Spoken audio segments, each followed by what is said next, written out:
Hello friends, अस्सलाम वालेकुम। Dear गोट farming की एक और इंतहाई अहम वीडियो के साथ आपकी खिदमत में मैं हाज़िर हूँ। तो आज की जो वीडियो का टॉपिक है वो है बकरियों में बच्चों की अमवात की वजूहात।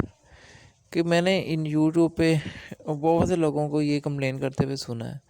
कि बच्चों की इतनी ज़्यादा अमवात क्यों है गोट फार्मिंग में।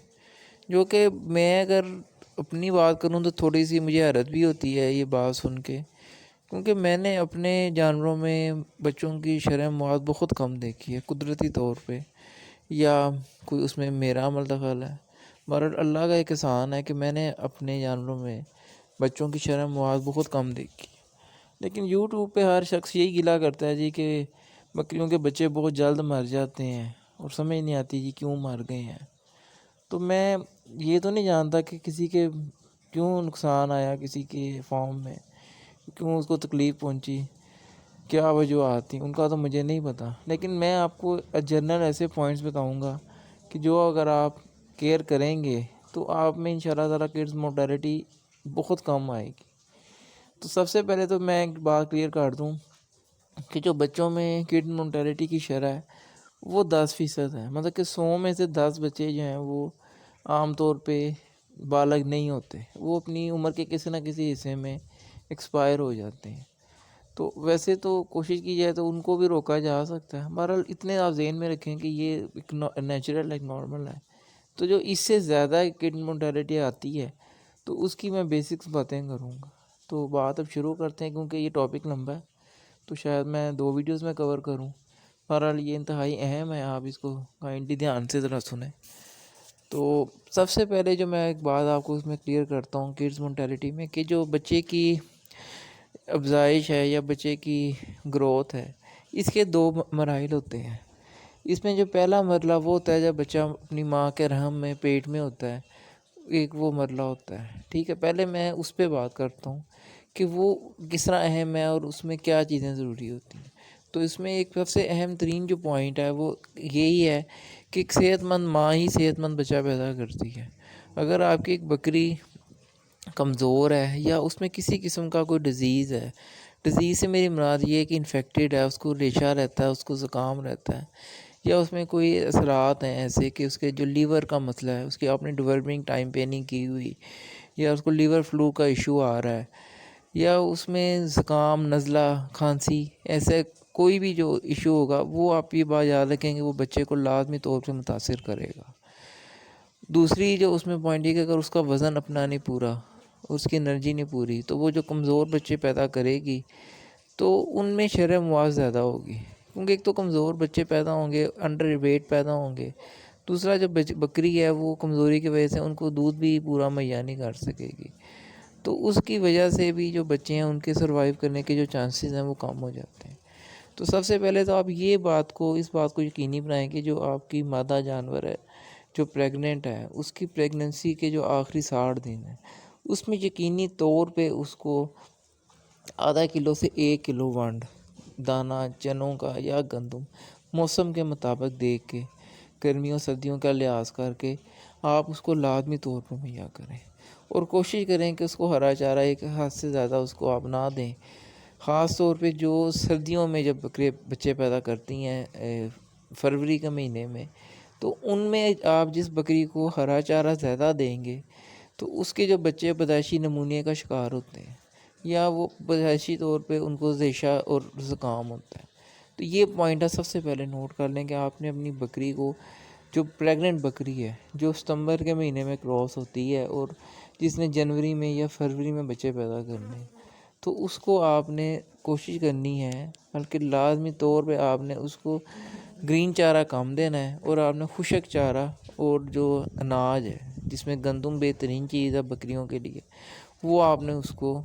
देना है कम से कम आधा किलो और ज़्यादा से ज़्यादा 1 किलो बकरी की जसामत के हिसाब से आपने देना है। ठीक है, उसके अलावा आपने इस चीज़ का ध्यान रखना है कि उसको रेशा बिल्कुल ना हो उस बकरी को। अगर उस बकरी को रेशा होता है तो आप उसमें सेफ्ट्रोन का सिरप यूज़ कर सकते हैं। आप एंटीबायोटिक से ज़रा ग्रेस करें उन दिनों में, तो बाय माउथ ही आप उसको कोई सिरप, कफ सिरप, खांसी के लिए कोई और इस तरह सेफ्ट्रोन आप दे सकते हैं रेशे के लिए। تو آپ ایسا کوئی اس کا بندوبست کریں کہ اس کو ریشہ کسی قیمت پہ نہ ہو۔ اس کے علاوہ آپ اس چیز کو یقینی بنائیں کہ وہ بکری ٹھنڈا پانی نہ پیے۔ یہ ساری جو چیزیں ہیں یہ آپ کے جو بکری کا بچہ پیدا ہونا ہے یہ اس کی صحت پر اثر انداز ہوتی ہیں۔ تو یہ ایک پوائنٹ آپ یقینی بنائیں کہ بچہ صحت مند، پورے وزن دار اور ایک صحت مند بکری سے پیدا ہونا انتہائی اہم ہے اس کی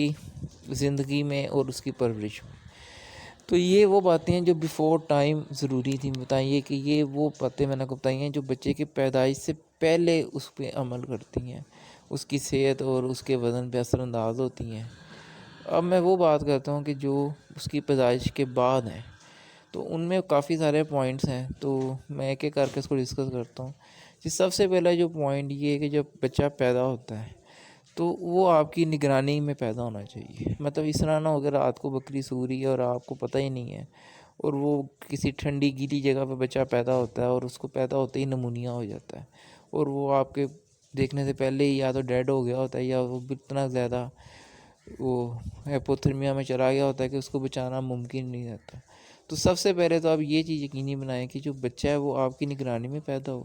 اگر وہ آپ کی نگرانی میں پیدا نہیں ہو سکتا تو کم از کم اتنا یقینی بنائیں کہ جس جگہ وہ پیدا ہو رہا ہے وہ جگہ ٹوٹلی سیف ہونی چاہیے۔ مطلب بکری کے نیچے بھوسا یا پرالی کی موٹی تہہ ہو، صاف ستھری جگہ ہو، اور اس کا ٹیمپریچر بالکل نارمل ہو جس میں ایک جانور ایزی مطلب کہ 25 ڈگری کے قریب یا 30 ڈگری کے قریب اس کا ٹیمپریچر ہونا چاہیے، ٹھیک ہے۔ تو یہ چیزیں آپ یقینی بنائیں کہ بچہ پیدائش کے وقت بالکل سیف ہینڈز میں پیدا ہونا ضروری ہے۔ اس کے بعد جب بچہ آپ کا پیدا ہو جاتا ہے تو جو اگلی جو چیز اہم ترین جو چیز ہوتی ہے، اس کو سردیوں کے موسم میں اگر بچہ پیدا ہو رہا ہے تو اس کو ڈرائی کرنا انتہائی اہم ہوتا ہے کہ اس کو فوری طور پہ کوشش کریں کہ وہ ڈرائی ہو جائے۔ گرمیوں کی جو بچیاں بچے کرتی ہیں ان میں یہ ایشو نہیں ہوتا، لیکن جو بکریاں سردیوں میں بچے پیدا کرتی ہیں، عام طور پہ بکریاں سردیوں میں رات کے ٹائم یا صبح بالکل اذانوں کے ٹائم بچے پیدا کرنا ایزی سمجھتے ہیں، کیونکہ اس وقت ایک پرسکون ماحول ہوتا ہے، سارے جانور بیٹھے ہوتے ہیں، تو وہ عام طور پہ میرے مشاہدے میں یہ ہے کہ زیادہ جو افزائش ان کی ہے بچوں کی جو برتھ ہے وہ رات کو لیٹ نائٹ یا صبح کے ٹائم ہوتی ہے، تو اس وقت سردی کا بھی شدت ہوتی ہے۔ تو آپ نے اس چیز کو یقینی بنانا ہے کہ یا تو وہاں پہ آپ کے پاس کوئی آگ کا انتظام ہو جو آپ جلا دیں۔ تو اگر آپ آگ نہیں جلا سکتے تو میں آپ کو ایک ایزی طریقہ بتاتا ہوں، اس میں آپ ہیئر ڈرائر جو عام گھروں میں استعمال ہم کرتے ہیں اس کو استعمال کریں، اور اس کو گرم ہوا پہ چلا کے تو بچوں کو اچھی طرح ڈرائی آپ کریں، ٹھیک ہے، اور ان کا پہلے کپڑے سے ناک اور آنکھیں اور منہ اندر سے اچھی طرح صاف کریں، اور ڈرائر کی جو ہوا ہے وہ کبھی بھی بچے کے ناک میں اور آپ نے اس کے منہ کے اندر نہیں ڈالنی، ٹھیک ہے، اور اس کے کانوں میں آپ ڈالیں، اچھی طرح اس کو صاف کریں۔ مطلب کہ ڈرائر کی مدد سے آپ اچھی طرح بچے کو صرف 5 یا 10 منٹ کے اندر بچہ بالکل خشک ہو جائے گا، اور اس کے بعد آپ یہ ایک یقینی بنائیں کہ بچہ جو ہے وہ 2 سے 3 گھنٹے کے اندر ماں کا دودھ لازمی طور پہ وہ پی لے۔ جب بچہ ماں کا دودھ پی لے تو آپ نے بچے کو ماں کے پاس اسی صورت میں چھوڑنا ہے کہ جب آپ کو یقین ہو کہ یہ ٹیمپریچر بچے کے لیے بالکل سوٹیبل ہے تو یہ آپ نے بچے کو ماں کے پاس چھوڑنا ہے۔ اگر آپ کو لگے کہ یہ ٹیمپریچر بچے کے لیے ٹھنڈا ہے تو آپ نے بچے کو ایک باکس کے اندر آپ نے لکڑی کا تیار کرنا ہے، ٹھیک ہے، اس کا سائز آپ دیکھ لیں کہ چلیں 5 فٹ وہ 6 فٹ لمبا ہو جائے، 1.5 فٹ 3 فٹ چوڑا 3 فٹ اونچا، جو بالکل باندھ ایک پیٹی نما ہونا چاہیے، ٹھیک ہے، اور جو اس کے آپ نے فلور بنانا ہے اس میں آپ نے پیلٹس کی طرح درزیں چھوڑنی ہیں، ایسا فلور ہو، اور اس فلور کے اوپر آپ نے کم از کم 1 فٹ جو توڑی ہوتی ہے وہ آپ نے ڈالنی ہے، اور آپ نے جب بچے آپ کے پیدا ہوتے ہیں جنوری کے مہینے میں یا فروری کے مہینے میں تو آپ نے ان بچوں کو اس باکس کے اندر بند کر دینا ہے، ٹھیک ہے، صرف ان کو تبھی باہر نکالنا ہے جب آپ نے ان کو دودھ پلانا ہے، اور جب وہ دودھ پی لیں تو پھر آپ نے ان کو بند کر دینا ہے، ٹھیک ہے۔ یہ آپ نے احتیاطیں کرنی ہے، تو باقی جو باتیں میں اب ویڈیو لمبی ہو رہی ہے